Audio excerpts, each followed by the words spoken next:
तुम समझते क्या हो अपने आप को? अच्छा, तुम समझते क्या हो अपने आप को? हाँ। और मैंने एक दिन दूध पिलाया है तुम्हारे बूढ़े बाप। हमारे अप्पा के अम्मा आ गई हो। हमारे बूढ़े बाप को? जी। हमारे बाप को दूध पिलाया? अरे बाप रे, हमारे बाप को दूध पिलाया? क्या हिम्मत है तेरी। अच्छा, हमारे बाप को दूध पिलाया, क्या हिम्मत है तेरी। हाँ। और तुझको कल घर ले जाऊंगा। अच्छा, कल तुझको घर ले जाऊंगा क्योंकि तेरे पास है दूध की डेयरी। अच्छा। हाँ। मुस्कुराना तो हर एक लड़कियों की अदा है। अच्छा। और इसी अदा पे हर एक दीवाना फिदा है। अच्छा। और इसे जो प्यार समझ बैठे, हाँ। वही पक्का गधा है। समझ ले हो, मतलब मुस्कुराना का जो प्यार समझे वैसे लड़की है मुस्कुराए के फंसा डाल। क्यों नहीं? वैसे तुम मुस्कुराए मुस्कुराए हमका चबावत। अच्छा लेकिन मुस्कुराना तो लड़कियों की अदा है जी। और जैसे प्यार समझे वही पक्का गधा है। दूसरे का नहीं, तुम हमहन का कह रहे हो। और एक बात याद रखो, क्या? जिसे तुम गधा समझती हो, अच्छा, हम एकदम झंडू बाम हैं। बेकार। जिसे तुम गधा समझती हो, हाँ। वही तुम्हारी एक दिन मांग सजाएगा। अच्छा। जिसे तुम गधा समझती हो, वही एक दिन तुम्हारी मांग सजाएगा। हाँ। और तुम्हें छोटी छोटी बच्चों की अम्मा कहलाएगा। तुम्हें छोटे छोटे बच्चों की अम्मा कहलाएगा।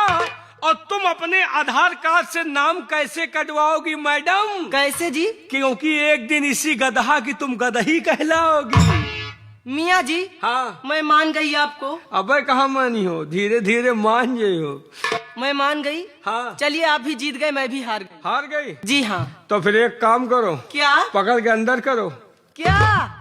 कमरे के अंदर। अच्छा चलिए, ठीक है, कर लूंगी। हाँ, लेकिन ऐसे नहीं, कुछ कहते हुए चलिए। चलिए ठीक है। हाँ। कहना क्या मास्टर जी? क्या कहना है? ओ आई सुहाग रात जहिया। मेरी भगवानी। घबराओ ना, घबराओ ये क्या ना। कर रहे हो? हिम्मत बांधो, गंगा मैया बेड़ा पार करी। अच्छा, हाँ। सुनिए। हाँ। ओ आई सुहाग रात जहिया। क्यों रानी? ओ चर चर कारी चरपैया। ओ देवा मुचिकाई करी हैया ए बालमु। देवा मुचिकाई करी हैया ए बालमु। लइहा बंगलिया से दावैया ए बालमु। क्यों रानी?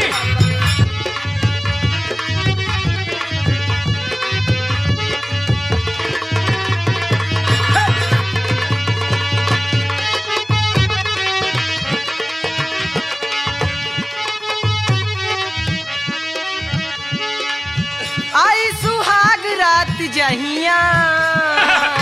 चर चर कारी चरपैया। सुहाग रात में चार पैसा देवा चल चल मुचिकाई करी हैया ए बालमु। हे! देवा मुचिकाई करी हैया ए बालमु। लइहा बंगलिया से दावैया ए बालमु।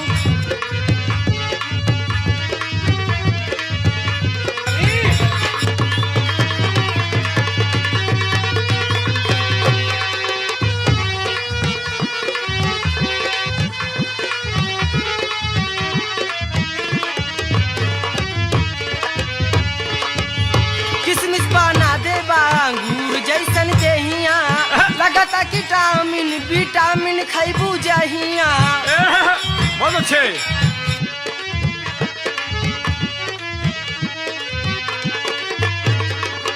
किसमिस बना देबा अंगूर जैसन देहिया। लगता विटामिन विटामिन खैबू जहिया। भारी जब टूटे अंगड़ैया ए बालमु। भारी जब छूटे अंगड़ैया ए बालमु। लइहा बंगलिया से दवा